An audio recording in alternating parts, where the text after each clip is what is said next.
Lecture de la lettre aux Hébreux. Frères, c'est avec assurance que nous pouvons entrer dans le véritable sanctuaire. Grâce au sang de Jésus, nous avons là un chemin nouveau et vivant qu'il a inauguré en franchissant le rideau du sanctuaire. Or, ce rideau est sa chair. Et nous avons le prêtre par excellence, celui qui établit sur la maison de Dieu. Avançons-nous donc vers Dieu avec un cœur sincère. Et dans la plénitude de la foi, le cœur purifié de ce qui souille notre conscience, le corps lavé par une eau pure. Continuons sans réfléchir d'affirmer notre espérance, car il est fidèle, celui qui a promis.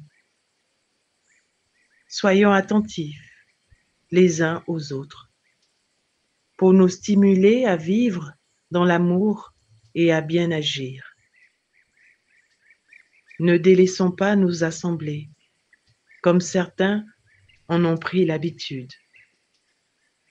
Mais encourageons-nous, d'autant plus que vous voyez s'approcher le jour du Seigneur.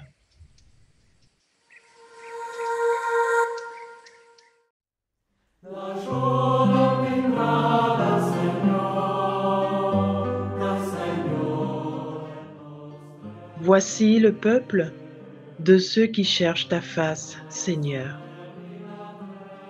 Ô Seigneur, le monde et sa richesse, la terre et tous ses habitants, c'est lui qui l'a fondée sur les mers et la garde inébranlable sur les flots. Qui peut gravir la montagne du Seigneur et se tenir dans le lieu saint?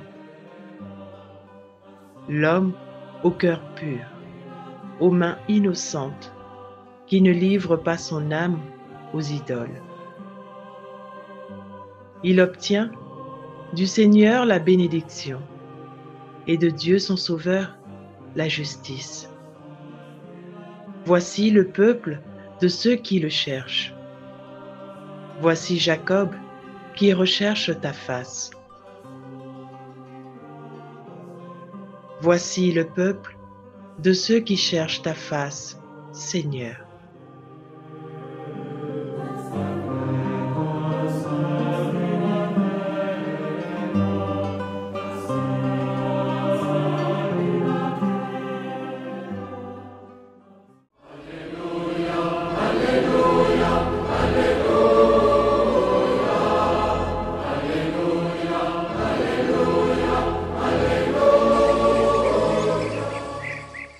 Alléluia, Alléluia.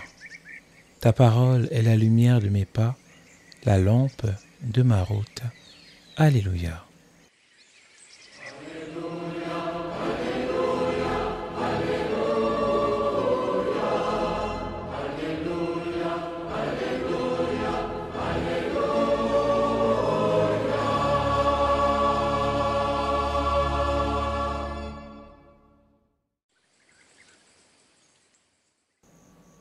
Évangile de Jésus-Christ selon saint Marc.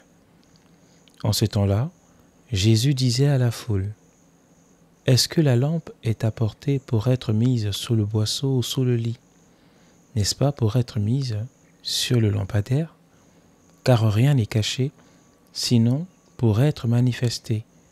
Rien n'a été gardé secret, sinon pour venir à la clarté. Si quelqu'un a des oreilles pour entendre, qu'il entende. » Il leur disait encore : « Faites attention à ce que vous entendez. La mesure que vous utilisez sera utilisée aussi pour vous, et il vous sera donné encore plus, car celui qui a, on lui donnera, celui qui n'a pas, on lui enlèvera même ce qu'il a. »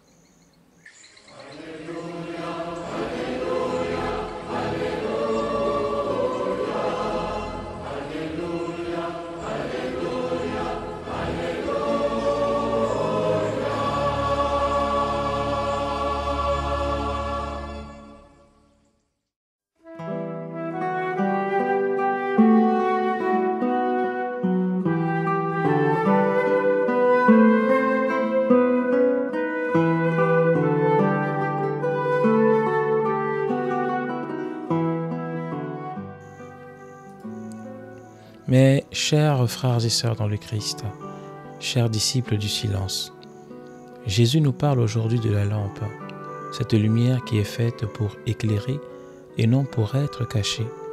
Cette image est si simple et pourtant si puissante. Chacun de nous, par notre baptême, a reçu cette lumière de Dieu. Cette lumière, c'est la foi, c'est l'amour, c'est la vérité. Elle n'est pas là pour rester enfouie dans notre cœur ou cachée derrière nos craintes. Elle est là pour briller, pour réchauffer ceux et celles qui sont dans l'obscurité et pour éclairer le chemin de ceux qui cherchent Dieu. Parfois, on peut être tenté de cacher cette lumière, par peur du jugement des autres, par fatigue, ou parce qu'on se dit qu'on n'est pas à la hauteur. Mais Jésus nous rappelle, cette lumière vient de lui et non de nous. Elle est donc faite pour briller malgré nos faiblesses. Et puis, il y a cette parole qui nous invite à réfléchir. La mesure que vous utilisez sera utilisée pour vous. C'est une invitation à la générosité dans tout ce que nous faisons. Plus nous donnons de notre temps, de notre amour, de notre pardon, plus Dieu nous comblera. Celui qui partage avec joie découvre que son cœur se remplit davantage. Celui qui se ferme en revanche finit par tout perdre, même ce qu'il pensait garder pour lui. Alors demandons-nous aujourd'hui, est-ce que je laisse la lumière de ma foi briller autour de moi? Est-ce que je donne avec générosité ou est-ce que je me retiens par peur ou par égoïsme? Encourageons-nous les uns les autres, comme nous y invite la première lecture. Soyons attentifs, portons-nous mutuellement vers le bien et n'abandonnons pas nos assemblées, c'est-à-dire notre communauté de foi. Car c'est ensemble que nous avançons vers Dieu. La lumière d'un seul est belle, mais la lumière de plusieurs illumine bien plus fort. Frères et sœurs, disciples du silence, que cette parole nous stimule à vivre pleinement dans l'amour et à devenir des lampes qui éclairent autour de nous, dans nos familles, dans nos lieux de travail et dans notre groupe, bien sûr, les disciples du silence.